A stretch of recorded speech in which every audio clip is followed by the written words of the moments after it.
What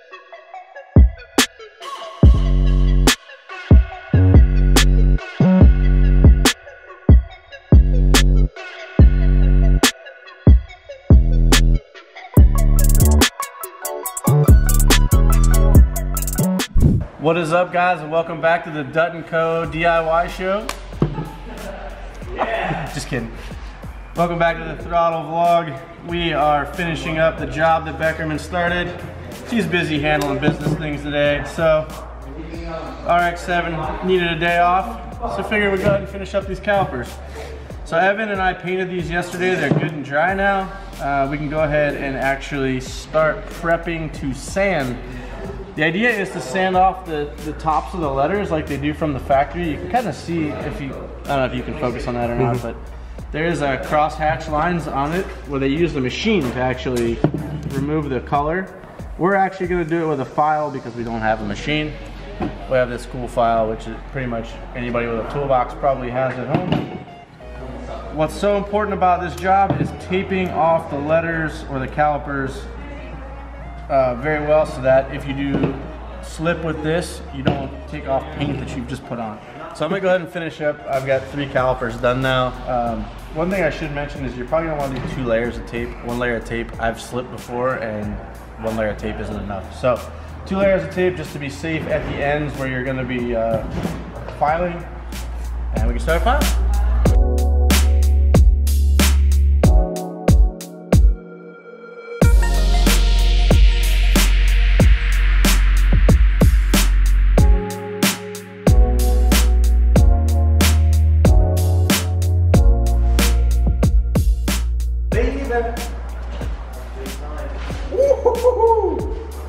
Dang! Did you show the camera? No, I can let you show them. Look at that. I don't know if that's focused. Oh, baby! That looks better than brand new. Ooh, crispy. Yeah? Stud approved.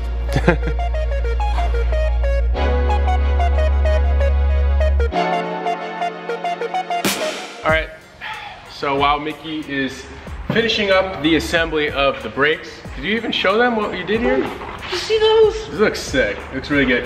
As you guys saw in the previous video, this car is way too high. We can't have that. So I'm gonna be lowering the rear about 1.5 inches. Actually, I think we're gonna do about 1.5 inches all the way around, and we're gonna see how that looks. I'd rather go little by little as opposed to going too far. But I think 1.5 inches lower in the rear is gonna be perfect. It looks, you just go too far. it looks pretty substantial from this.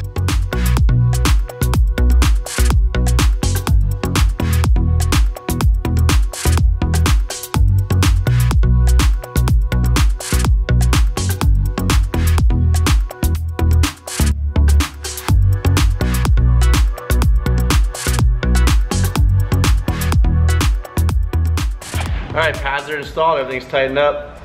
Ready for Evan to finalize the adjustments here. Oh, we do have to tighten up our brake line brackets, but other than that, we're good to go. All right, now, unfortunately, when I test fit these RX-8 wheels on here, I didn't have the calipers, and because these calipers are pretty big and they protrude from the actual rotor itself, this isn't gonna work. Maybe it'll work with spacers, but I'm thinking like 15 mil spacers, which the stock studs are not good for that. So in the meantime, right now, what we're gonna do is toss on these stock wheels. Even though they're super ugly, we know obviously they're gonna work, and we'll be able to dial in the ride height. So, I guess that's it. We're gonna toss the stock wheels on and see how it looks.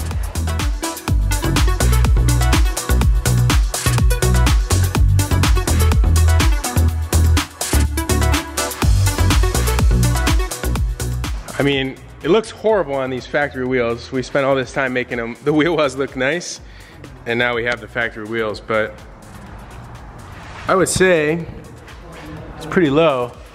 All right, so the brakes are on, they look awesome. It's time to bleed the system, so we're gonna go ahead and add a little bit of this here .4 to the system and top it off before we, holy cow, Beckerman spilled a lot of fluid out of this system. There we go. A little more, see if I can pour it all over the engine. There we go. Now I gotta pop the wheels back off because Beckerman had to put them on.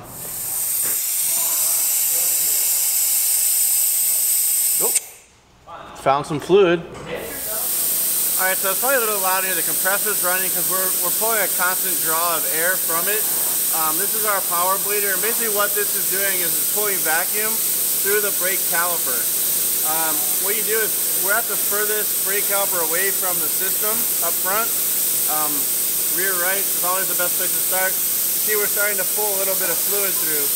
What this does is actually alleviate having to have somebody in the car pumping the pedal. What we're trying to accomplish is we're trying to get a steady flow of new fluid through here from the master cylinder. So we're starting to get that now. There's still some bubbles shooting through here, and we want to keep an eye on this little viewing window here. Once that's a solid flow of clean fluid, we know we've got this caliper bled, and we can crack the bleeder back closed, and we know that this caliper is done. We can move on to the next. All right, so we got our initial pull of fluid through. It was all black and shitty looking. And now we've got nothing coming through. So what that indicates is there's some pretty massive air in the line as well still. But we did extricate the old fluid out that was sitting here in the system. So that's good. Now we gotta sit here and wait, and hopefully it pulls it through. I don't know that I like this method better than the traditional pump method. I'm just gonna wait. We saw more of the old fluid come out. Now we're starting to see the good coloring, the new fluid. That's a good sign. I don't see any bubbles. Yep. Once we see a nice steady stream in there, we'll go ahead and crack this one closed. That's a lot of air. There we go. Ah. This one's on there, boy. There we go.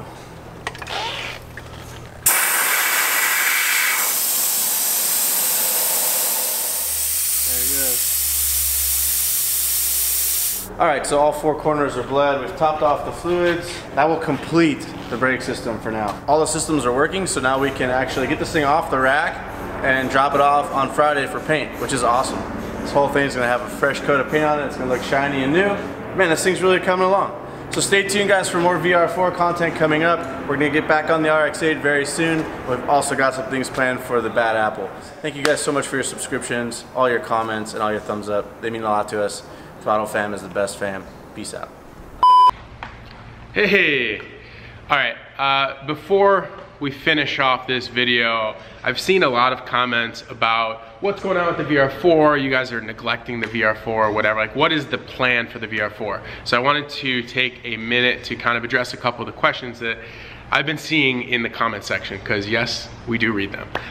First off, no, we are not giving away the VR-4. So right now, the RX-8 that's up in the air, that is our current giveaway car, and the sweepstakes is ending at the end of the year. So 12/31 is gonna be the end of the end of that sweepstakes. So if you're interested in getting involved and figuring out how you can win this car, the link's always in the description, guys. All you have to do is join throtlVIP, and that gives you automatic entries. Now in November, you actually earn double entries. So you'll earn 4 entries for joining the sweepstakes, joining throtlVIP right now, today, or if you're an existing member, you basically already get those 4 entries. If you sign up in December, you're only gonna get 2 entries. So just keep that in mind.